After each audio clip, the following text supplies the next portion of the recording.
Hi guys! Kamustahin natin ang huling update para sa Metro Manila Subway Project. Sa kabila ng samut-saring hadlang, sa wakas nagkaroon na ng pag-asa na matuloy na ito dahil sa pagpupursige ng President Bongbong Marcos. Ayon sa balita, kapag patuloy na magmatigas ang mga may-ari ng lupa para sa right of way, ay posibleng gamitan ito ng gobyerno ng expropriation o pag-agaw sa lupa upang matuloy ito o ang proyekto at mas marami pa ang makikinabang ng mamamayan dahil mas mapabilis at mapagaan ang buhay ng mga commuters oras na matapos at mapakinabangan ito.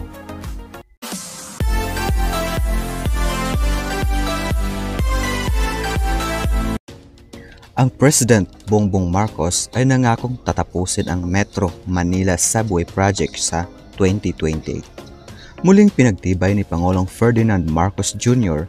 ang pangako ng kanyang administrasyon na tatapusin ang Metro Manila Subway Project sa taong 2028. Ipinahayag na ito noong Miyerkules matapos inspeksyonin ang istasyon ng proyekto sa Camp Aguinaldo.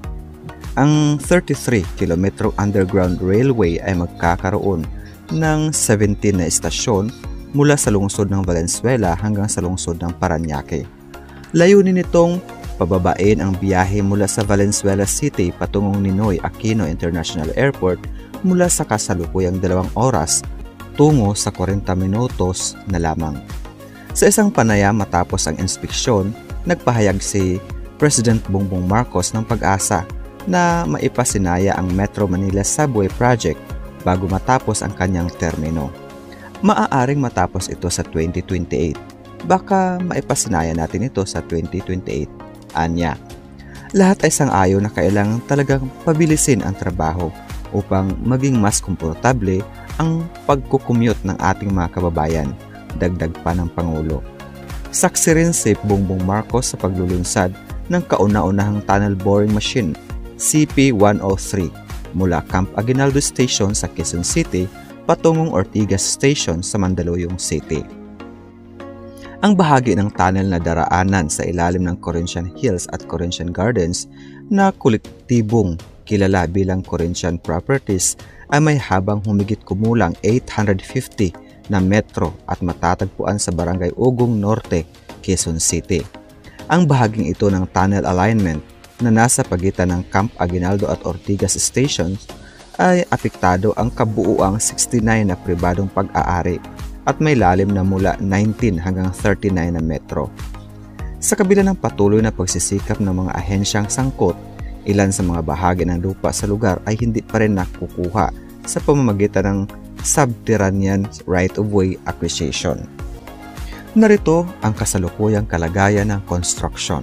Mahigit 50% na ang pisikal na progreso ng buong proyekto. Noong Enero 2025 nasa 50% na ito mula sa 40% noong 2024. Bagong tunnel boring machine or TBM inilunsad sa Camp Aguinaldo Station para ito sa Contract Package 103 or CP-103 mula East Avenue hanggang Ortigas. 281 na metro na ang natunnel mula sa Camp Aguinaldo patungong Ortigas. Mga target at timeline. Ayon kay Pangulong Marcos Jr., target na magkaroon ng partial operation pagsapit ng 2028 mula Valenzuela hanggang Ortigas. Pero ayon kay DOTR Secretary Vince Dizon, posibleng sa 2032 pa mag-umpisa ng kahit bahagyang operasyon dahil sa mabagal na acquisition ng right-of-way or ROW.